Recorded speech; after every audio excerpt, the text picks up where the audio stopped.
Estamos en la casa de Lista Roja aquí en Italia 71, en Avellaneda, para charlar con los candidatos, con el candidato a presidente, con el señor Daniel Ferro, que está acompañado de los que lo acompañarán en la fórmula, con Jorge Pena, con Silvia Tizón. Bueno, muchas gracias primero por recibirnos a nosotros.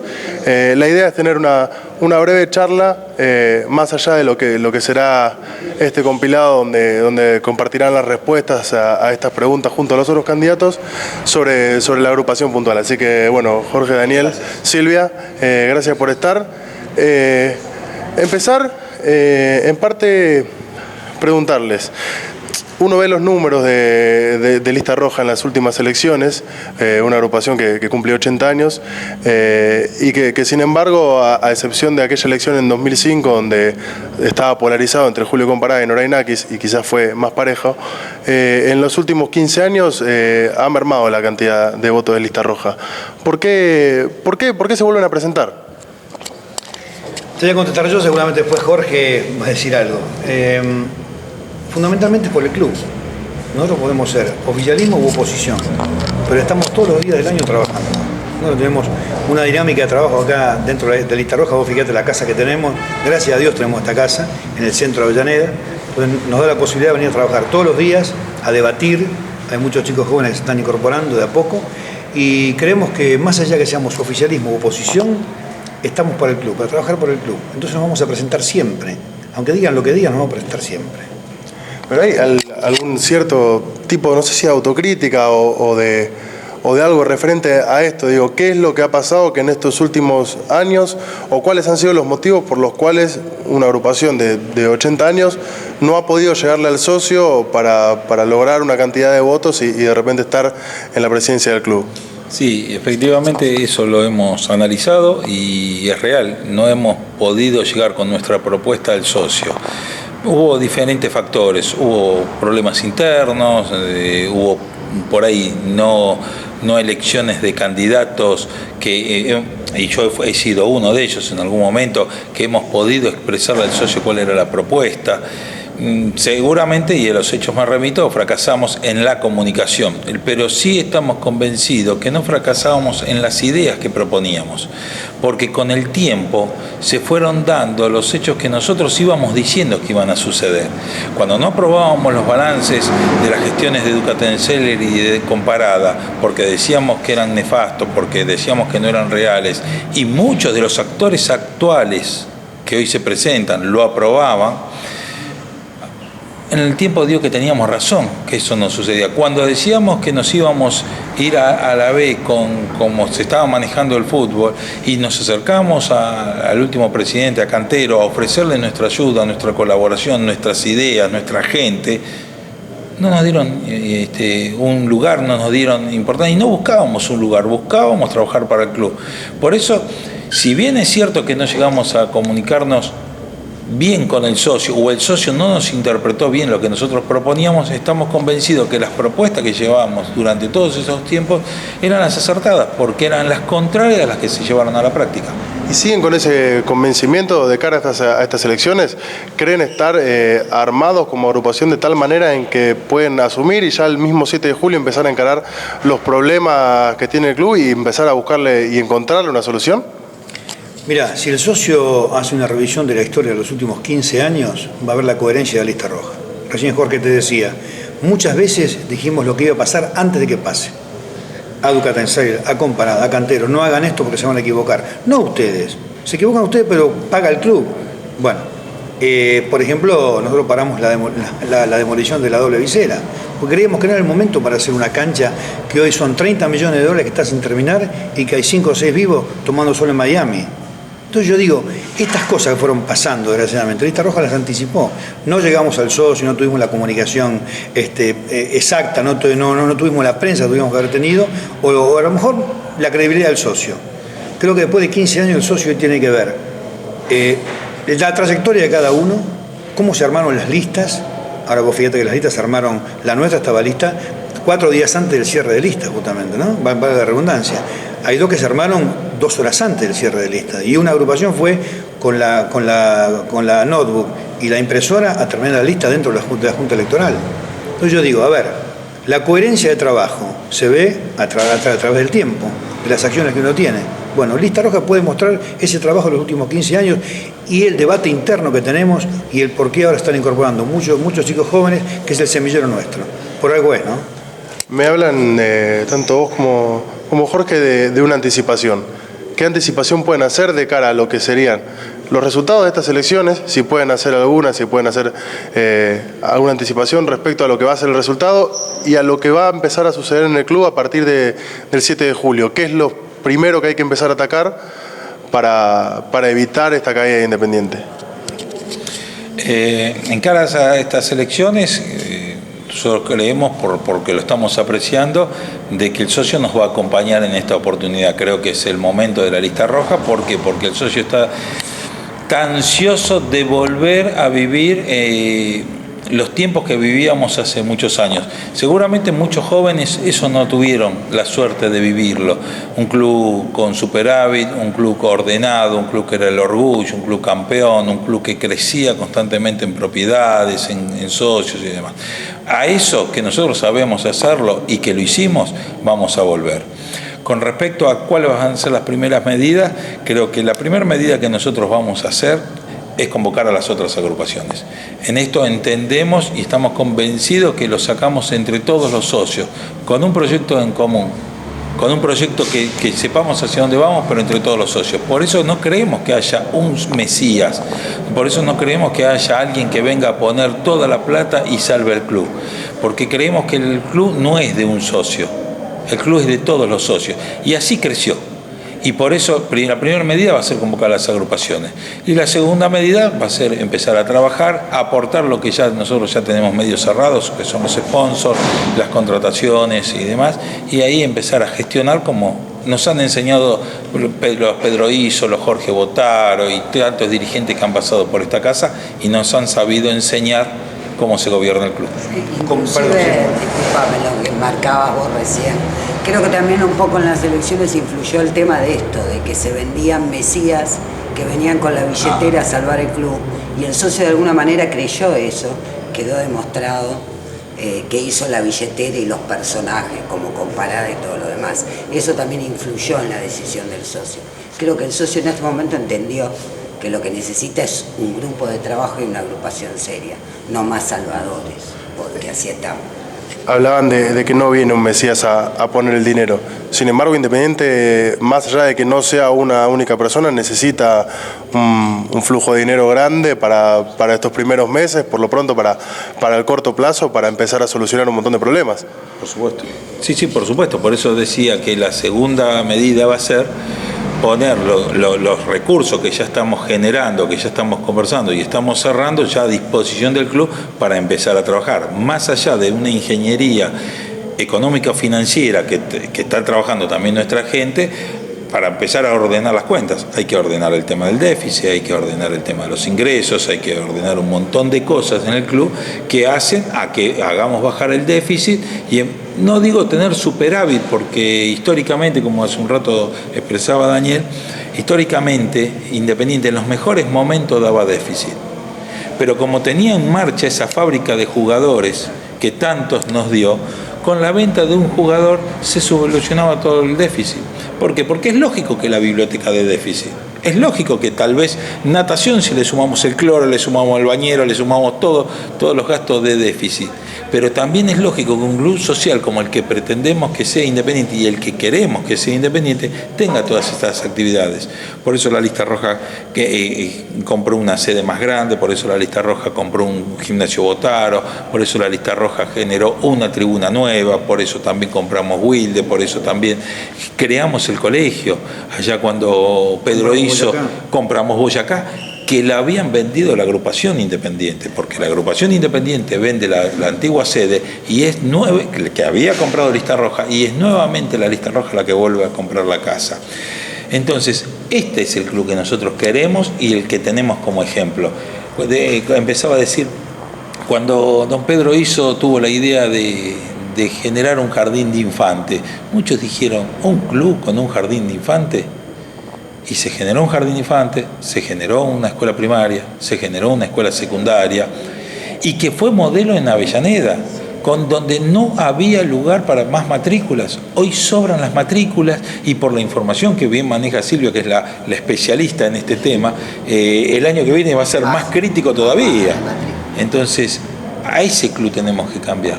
Ese es el club que nosotros queremos. Está claro que el principal déficit hoy y la pérdida más grande de dinero de Independiente pasa por el fútbol. De repente, o por desgracia, terminó trascendiendo la cifra de un contrato como el de Federico Insúa. Y no por hacer mella en este contrato puntual, digo, pero hace poco sucedió cuando asumió Rodolfo D'Onofrio que pudieron sentarse y charlar con quien fuera el técnico más ganador de la historia de River y renegociar ese contrato. Tomando como caso ejemplo el de Federico Insúa, digo, ¿se puede hacer eso con diferentes integrantes del plantel? Sí, por supuesto. Por eso yo decía, lo primero es sentarnos con el técnico mañana. ¿Qué necesidades tiene el técnico para reforzar el plantel? Y justamente renegociar los contratos que son, yo diría, están exacerbados en los valores que puede pagar, no Independiente, la Argentina. Porque estamos pagando sueldos de Europa en un país que no está preparado financieramente o económicamente como Europa. Entonces hay que ajustarse a eso. Yo siempre hago esta referencia. En el 2001, se genera la huelga del fútbol con los jugadores españoles, ¿te acordás? Sí. Bueno, en ese momento la AFA separa el fútbol y los clubes estaban con unos pasivos enormes. No recuerdo cuánto eran, pero creo que la AFA puso 88 millones de dólares en el momento para dejar en cero los pasivos de los clubes. Yo estaba en el comité ejecutivo. Pasaron 12, 13 años. Voy a hacer la cuenta de los 5 o 6 clubes independientes. Hay que hablar de Boca, hay que hablar de River, hay que hablar de Vélez, hay que hablar de Racing, hay que hablar de San Lorenzo. Esos pasivos ya están sumando más de 2.000 millones de pesos. Si no nos ajustamos a una realidad que vive la Argentina con el fútbol, destruimos los clubes. Pero lo puede hacer Independiente aparte del resto del fútbol argentino, porque bien podría poner Independiente de repente un tope a los contratos y los jugadores decir, no, bueno, me voy al club que me termina pagando más. Yo no hablo de topes, hablo de que lo que está firmado se puede renegociar de acuerdo a la realidad del club. El club no puede pagar sus sueldos. De hecho, estamos con un déficit operativo mensual de 5 millones de pesos. Tiene que ver todo esto. Ahora, pero quiero un tema más que, para redondear lo que decían Jorge y Silvia. El 6 de julio están las elecciones. El 6 de la noche ya sabemos quién es el ganador. Seamos nosotros, abrimos el abanico político para que vengan. Las ideas que tengan, tanto la agrupación independiente como el movimiento independiente, o la ayuda que puedan plantear, que la traigan al club, no que desaparezcan. Nosotros ya nos ofrecemos, ya te lo digo, que si perdemos las elecciones, al 7 estamos trabajando al lado de quien nos convoque. Estamos preparados para trabajar, para colaborar por el club. Ni nos escondemos ni decimos nos quedamos acá adentro, no. Estamos primero por Independiente. Esperemos que los otros, que tienen tanto dinero, si pierden, que aporten lo que tienen, ¿no? Con esta voluntad manifiesta de convocar al resto de las agrupaciones si gana lista roja, ¿por qué no se pudo llegar a esa unidad previa a las elecciones? Nosotros llegamos a convocar el 60% del arco político de Independiente. 5 agrupaciones, con Bertoni, que estábamos charlando como un referente de esa unidad. ¿Qué pasó? De las 11 agrupaciones había 2 que no iban a presentarse. El oficialismo, que no se presentó, y Identidad Roja, que estaba con un problema interno de documentación. Con lo cual quedaban 9 agrupaciones. 5 juntamos nosotros, 4 estaban afuera. Juntamos el 60% del arco político. Las otras 4 decidieron jugar por la suya. Pero la voluntad de unidad de Lista Roja está, te digo, de hace mucho tiempo. Y fundamentalmente desde noviembre del 2012, cuando nos convoca la comisión directiva a las distintas agrupaciones, 7 meses antes de irnos al descenso, donde ya planteábamos la unidad, donde planteamos el comité de crisis para no irnos al descenso. Hicieron oídos sordos la actual comisión directiva, o los que ya se fueron, ¿no? El comité de crisis, al que hace referencia, al que se planteó en aquel momento, ¿cuál es la solución concreta que le hubiese aportado al fútbol independiente para evitar, como bien vos decías, el descenso? Porque mucho ha pasado de que de repente uno escucha que hay un montón de reuniones del comité de crisis y cuesta ver soluciones palpables o que uno pueda encontrar una respuesta inmediata a todas esas reuniones. ¿Cuál hubiese sido en este caso, sin buscar hacer leña del árbol caído, digo, cuál hubiese sido la solución inmediata que podría haber encontrado un comité de crisis para que Independiente no descendiera? Son 2 tiempos distintos. El comité de crisis actual se armó por una necesidad porque se fue Cantero, renunció a Cantero y había que juntar a todas las agrupaciones para parar el desastre político que se venía Independiente. 2 meses duró. El comité de crisis que se armó ahora es un instrumento estrictamente político, donde se hablaba de la unidad, donde se hablaba de ver cómo estaba el club por dentro por cada agrupación. Este es el comité. El que planteamos nosotros era justamente hace 2 años prácticamente para trabajar en el club y fundamentalmente aportar gente con conocimiento, con experiencia para no irnos al descenso. No nos subíamos del descenso. Seguramente, no solamente por gente de lista roja, gente de otras agrupaciones que tenían mucha experiencia, no nos hubiéramos ido al descenso. Hubo un montón de errores de la comisión y de Cantero fundamentalmente montado en su soberbia que nos mandó al descenso por incapacidad. Y tenía como también, fundamentalmente, que decía Daniel, que venimos trabajando por el tema de la unidad, tenía ese fin, era juntar a todo el arco político a los efectos de empezar a trabajar en conjunto, cada uno aportar desde su lugar lo que podía para con el club. Y después, con 2 años de trabajo, veíamos qué es lo que pasaba. Pero bueno, como bien decía, no nos dieron, al contrario, nos criticaron porque decían que no había crisis. Que éramos golpistas y que queríamos derrocar a la actual comisión. ¿Puede ser un puntapié de inicio de esta posible puesta en común con las distintas agrupaciones, por lo menos con las 3 que se presentan a elecciones el 6 de julio? Que estén las 3 convocadas junto al oficialismo para charlar con Omar de Felipe y empezar a definir las cuestiones que hacen al armado del plantel y a la continuidad del entrenador, porque si bien las elecciones son dentro de 2 semanas, son 2 semanas que Independiente está perdiendo con respecto a los otros equipos que ya están de pretemporada.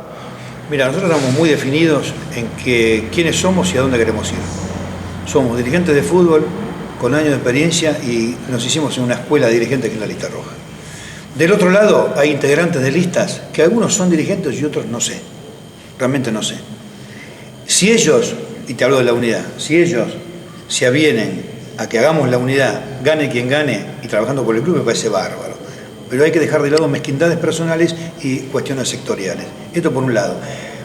El otro día hubo una reunión que convocó la comisión directiva, Claudio Queblaitis el presidente, Pedro Larral el secretario general y Claudio Ciancio, donde nos presentamos. Yo fui con Luis Cúspide, que va a ser nuestro candidato, es nuestro candidato a secretario general, y estuvo Claudio Espósito por el movimiento independiente. Justamente esa reunión era con las 3 agrupaciones que se presentan a elecciones para hablar del tema de Felipe. La agrupación independiente no fueron ninguno de los 3 del trinomio, ni los 3 que están dentro del vestuario hace 2 meses de este grupo de apoyo. 6 de los 6 no fue ninguno. Me parece que estas cosas no se pueden hacer, porque no se lo hacen al movimiento independiente o a lista roja, se lo hacen al club. Entonces, esta cuestión de desprestigiar lo que se está haciendo en una mesa no es de buen dirigente y no es de hombre que busca la unidad. Esperemos que recapaciten y si ganan, nosotros vamos a estar prestos a la unidad y al trabajo.